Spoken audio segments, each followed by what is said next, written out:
হাজার বছর ধরে আমি পথ হাঁটিতেছি পৃথিবীর পথে। সিংহল সমুদ্র থেকে নিশীথের অন্ধকারে মালয় সাগরে অনেক ঘুরেছি আমি। বিম্বিসার অশোকের ধূসর জগতে সেখানে ছিলাম আমি। আরো দূর অন্ধকারে বিদর্ভ নগরে আমি ক্লান্ত প্রাণ এক। চারিদিকে জীবনের সমুদ্র সফে আমাকে দুদণ্ড শান্তি দিয়েছিল নাটোরের বনলতা সেন। সমবেত হয়েছি প্রাঙ্গণের এই অনুষ্ঠানের সমাগমে যারা উপস্থিত হয়েছে সবাইকে ব্যক্তিগতভাবে এবং মোটামুটি আমরা একটা পারিবারিক মেলবন্ধনে রয়েছি, তাই পরিবারগতভাবে প্রাঙ্গণের পরিবারগতভাবে শুভেচ্ছা অভিনন্দন জানাই। পাশাপাশি আজকে অনুষ্ঠানের প্রধান অতিথি, যিনি এই মুহূর্তে বাংলা সাহিত্যের অনেকটা উত্তুঙ্গ শিখরে রয়েছেন, তিনি আমার কাছে শ্রদ্ধাভাজন। তার সাথে আমার শ্রদ্ধা প্রীতির সম্পর্ক বহু বছরের, তিনটি দশক, 30 বছরের। মাননীয় তপন বন্দ্যোপাধ্যায় সাহিত্য জগতে, বিশেষ করে ছোট গল্প উপন্যাসে তার পদচারণা বাংলা সাহিত্যে ইতিমধ্যে অনেক স্বীকৃতির দাবি রেখেছে এবং তিনি স্বীকৃতি অর্জন করেছেন। মাননীয় সঞ্চালিকা দীপশিখা চৌধুরী আপনাদের কাছে ব্যক্ত করলেন যে তিনি সাহিত্য একাডেমি পুরস্কার পেয়েছেন।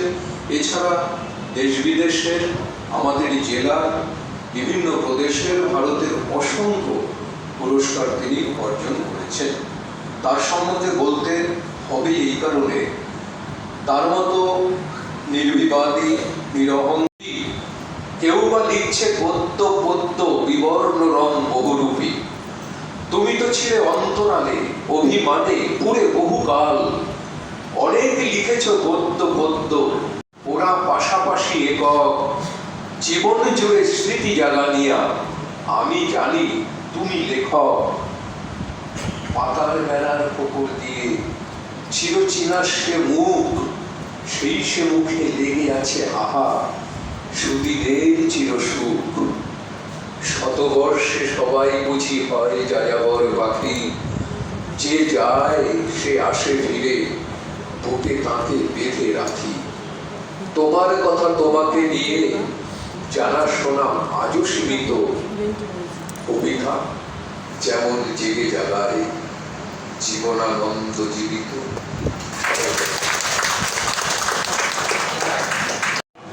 একটু শান্তি খুঁজে পায় তার কলমের কালির ছোঁয়ায়। তাই কিংসুকের জন্য একটি করতালি হোক আমাদের সকলের ভালোবাসা কিংসুর জন্য। স্বপ্ন উজান এগিয়ে চলুক নির্ভীক দ্বিধাহীন, আমরা রয়েছি পাশে বন্ধু, তোমার চিরকালের হোক সুদিন।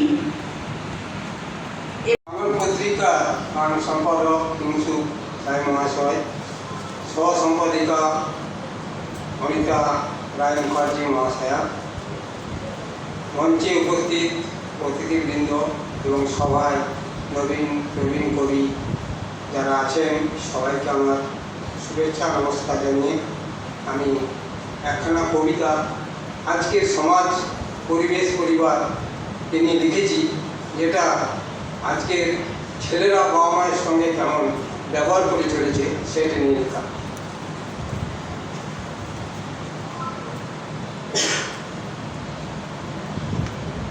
আজকের সন্তান, শিক্ষার শিক্ষিত সমাজ, বেকার যুবকের দল, পকেটে মদের বোতল, হাতে স্মার্টফোন। এখনকার পরিবেশ পরিবার সমাজ করেছে সর্বনাশ, বাবা মা আতঙ্কে ভুগে এক নতুন যন্ত্রণা। সন্তানেরা হয়েছে অকৃতজ্ঞ, বাবা মা মূল্যহীন, করে না তারা শ্রদ্ধা ভক্তি, করে না বাবা মাকে সম্মান। বন্ধুরা সব পরামর্শ দাতা, বাবা মা এখন শত্রু, বন্ধুরা একান্ত আপন, বাবা মা কাঠপুতুল। বন্ধুরা হয়েছে আপন, বাবা মা হয়েছে পর, সন্তানের কাছে বাবা মা এখন শুধুই স্বার্থপর। বাবা মার কাছে নোয়াবে না মাথা, দেবে না বহু সম্মান, একটাই তারা দিতে পারে শুধু তাচ্ছিল্য আর অপমান। বাবা মা করুণার পাত্র, এখন সমাজ বড়ই বিপন্ন, শিক্ষার নেই কোনো মান, বাবা মায়ের ভরসা এখন সত্যি বিধ্বস্ত। নমস্কার, থ্যাংক ইউ। করবীর অনুষ্ঠান ছিল আজকে সকালে বাঙুর কলকাকলি মঞ্চে। আমি সেটাই খালি গলাতে করার চেষ্টা করছি, একটু সুর দেওয়ার চেষ্টা করছি। যিনি আমাদের সঙ্গে জীবনে বরণে রয়েছেন আমাদের কবি রবীন্দ্রনাথ ঠাকুর। সুজাতা মিশ্রর লেখা আমার রবীন্দ্রনাথ।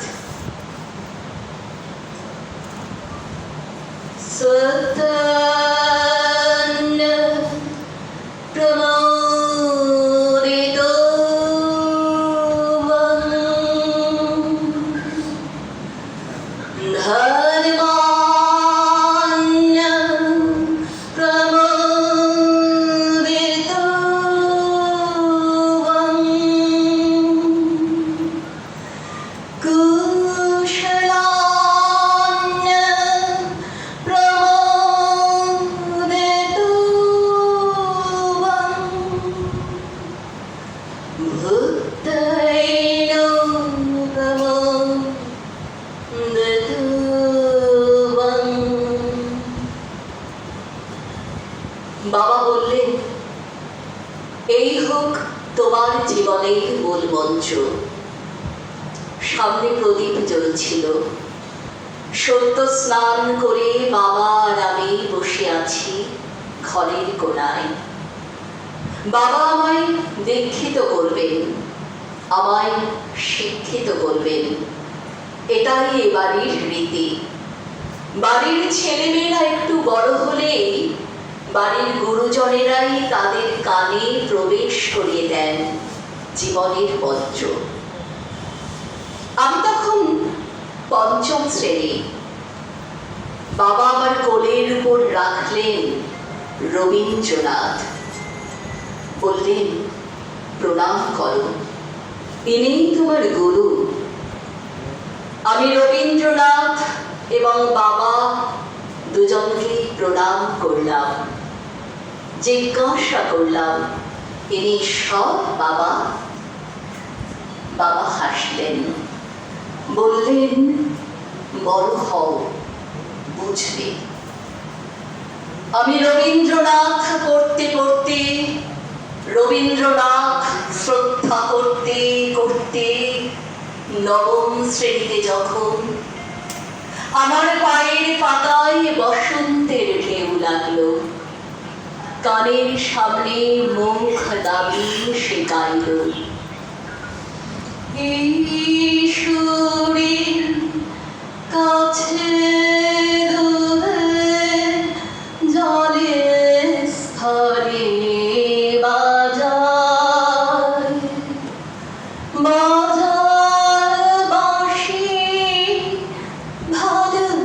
ভালোবাসি ভালোবাসি। আমি শিহরিত হলাম, এই যে রবীন্দ্রনাথ, ইনি তো ঈশ্বর, ইনি তো আমার গুরু। আমি ছুটে গেলাম বাবার কাছে, বললাম, বাবা বাবা জানো, আজ কোকিল ডাকছিল, সেই সুরে আমি যে আমার রবীন্দ্রনাথকে পেলাম বাবা। কিন্তু কিন্তু তা কি করে হয়? তিনি যে। বাবা হাসলেন, আমার মাথায় হাত রেখে বললেন, তিনি তো বসন্ত। ধীরে করে কেঁপে উঠলো আমার ঠোঁট। আমি বাবার সামনে থেকে ছুটে এসে ঘরের মধ্যে বিছানায় উপর হলাম। আমার বুকের নিচ দিয়ে গান বয়ে চলল, শ্রাবণের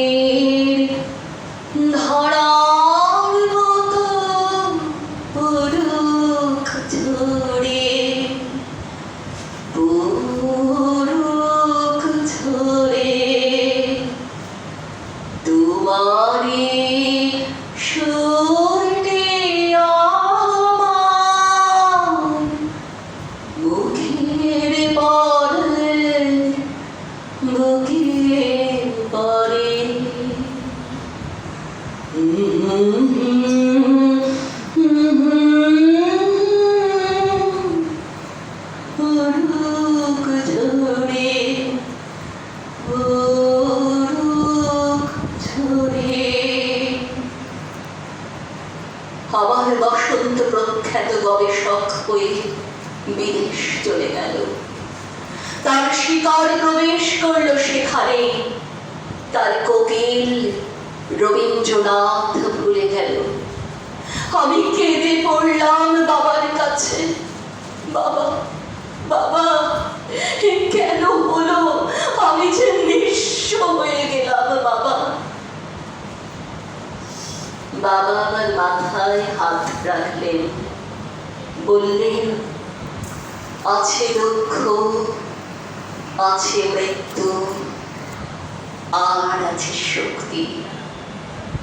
असतमा सद्गमाय तमसमा ज्योतिर्गमाय मृत्युर्ममृतङ्गमाय रुज्जयते दक्षिणाङ्मुखं तेन मं पाहि नित्यम्। আমি পঞ্চম শ্রেণী থেকে রবীন্দ্রনাথ বুকে ধরে আছি।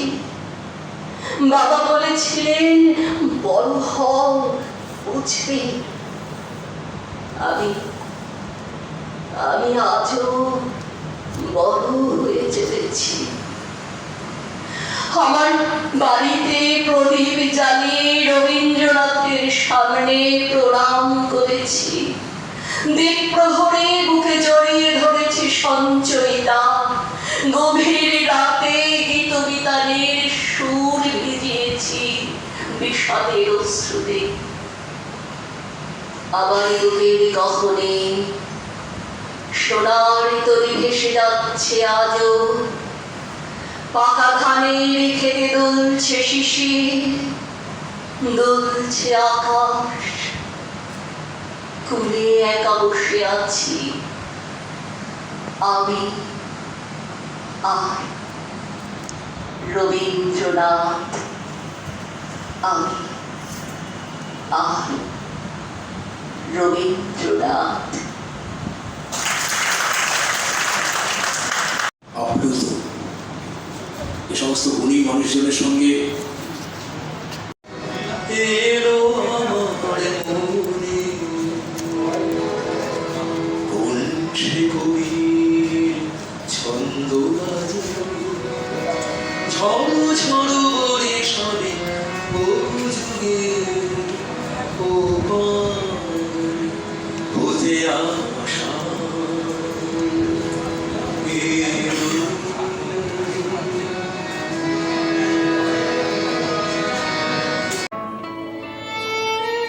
চুল তার কবেকার, অন্ধকার বিদিশার নেশা,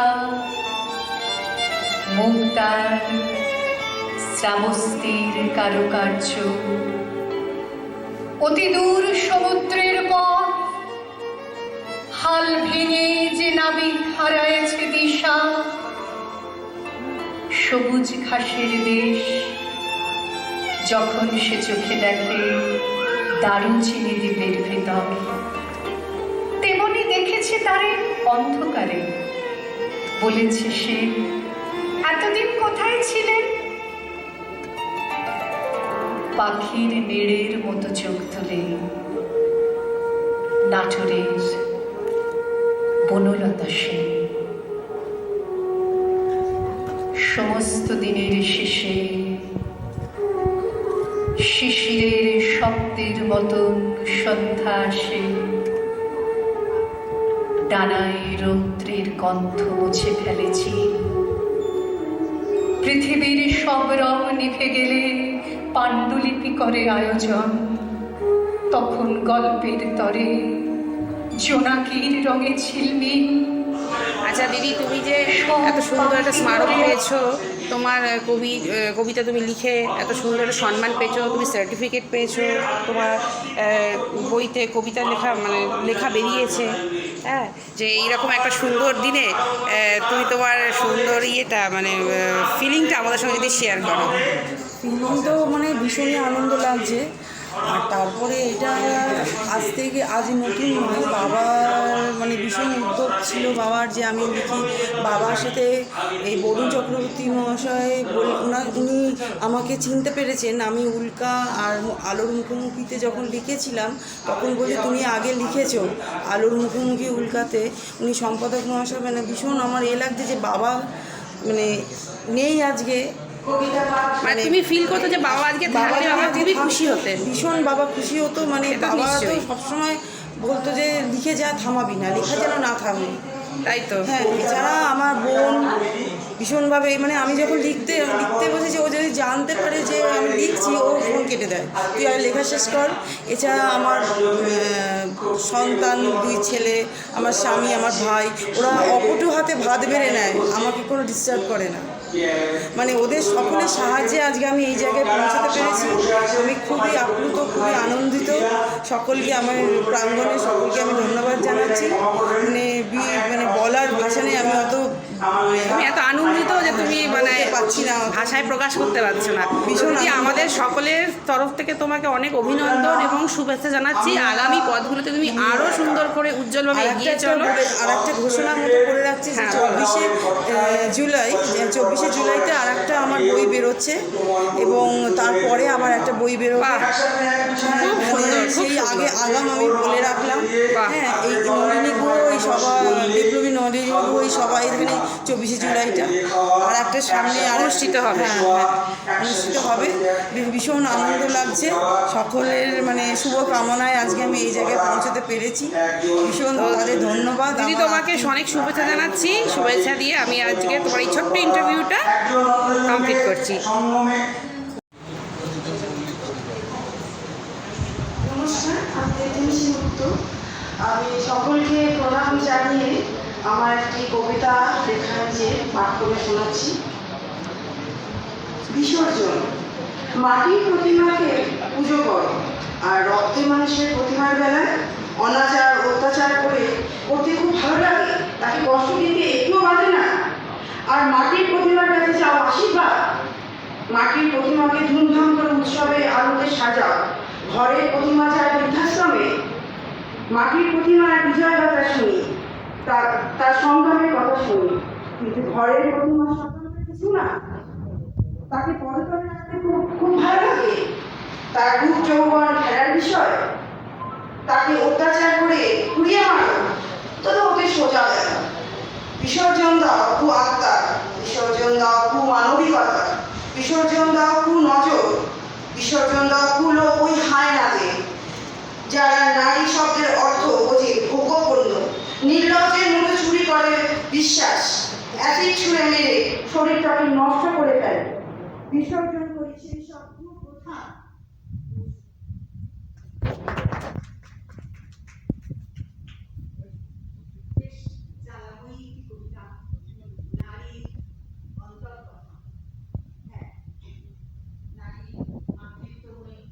হাজার বছর ধরে আমি পথ হাঁটিতেছি পৃথিবীর পথে।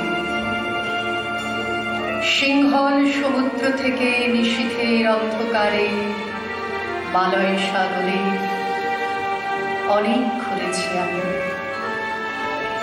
বিম্বিসার অশোকের ধূসর জগতে সেখানে ছিলাম আমি।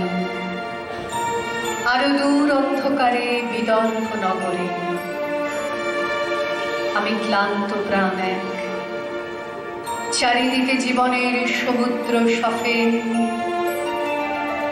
আমাকে দুদণ্ড শান্তি দিয়েছিল নাটোরের বনলতা সেন। চুল তার কবেকার অন্ধকার বিদিশার নেশা, মুখ তার শ্রাবস্তির কারুকার্য। অতি দূর সমুদ্রের পথ হাল ভেঙে যে নাবিক হারায়েছে দিশা। সবুজ ঘাসের দেশ যখন সে চোখে দেখে দারুচিনি দ্বীপের ভেতর, তেমনি দেখেছে তারে অন্ধকারে।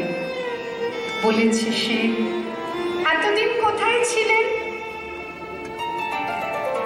পাখির নেড়ের মতো চোখ তুলে নাটোরের বনলতা সেন। আজকে আমি এসেছি নলিনী গুহ সভা হলে। এইখানে একটি কবি সম্মেলন হচ্ছে, যেখানে আমার দিদি এখানে নিমন্ত্রিত হয়েছে এবং তার লেখা কবিতা এখানে আবৃত্তি করবে। সে নিজেই শোনাবে এবং আরও অনেক লেখক লেখিকা তাদের এবং কবি তারা তাদের কবিতা আবৃত্তি করে শোনাবে। তো আমি এরকম একটা সুন্দর জায়গাতে আজকে এসেছি। তো আমি আমার ছোট্ট এই ইয়ের মধ্যে মানে প্রোগ্রামের মধ্যে আমি এটাকে তুলে ধরার চেষ্টা করছি। বর্ষার মুখর এই দিনে আমি বর্ষাকে একটি কবিতা বলছি। তুমি আমারই আপন ছন্দে তুমি মাত, আমার গানের ছন্দ ভাঙো। আষাঢ় এসেছে আজি দ্বারে, অকারণে পুলকে মাটি জড়িয়ে নি ফুলের পাপড়ি। মেঘমল্লার ধরেছি সুরে সুরে, মনের নীরে টাপুর টুপুর বৃষ্টি ভেজা। শক্তি চট্টোপাধ্যায় লেখা, এটা অলোক রঞ্জন লেখা, আলোক সরকার লেখা, এটা সুনীল গঙ্গোপাধ্যায় লেখা। এটা বলা যায় এই জায়গায় যখন পৌঁছানো যাবে তখনই একজন কবি কি করে আলাদা হওয়া যাবে, নিজের স্বাতন্ত্র্য কি করে গড়ে দেওয়া যাবে। আমরা জানি প্রত্যেকটা মানুষ আলাদা, প্রত্যেক মানুষের ভাবনা চিন্তা তার জিনটাই তো আলাদা। একজন চারিদিকে জীবনের সমুদ্র সফে আমাকে দুদণ্ড শান্তি দিয়েছিল নাটোরের বনলতা সেন। চুল তার কবেকার অন্ধকার বিদিশার নেশা, মুখ তার শ্রাবস্তির কারুকার্য। অতি দূর সমুদ্রের পর হাল ভেঙে যে নাবিক হারায়েছে দিশা, সবুজ ঘাসের দেশ যখন সে চোখে দেখে দারুচিনি দ্বীপের ভেতর, তেমনি দেখেছে তারে অন্ধকারে। বলেছে সে, এতদিন কোথায় ছিলেন? পাখির নেড়ের মতো চোখ তুলে নাটোরের বনলতা সেন।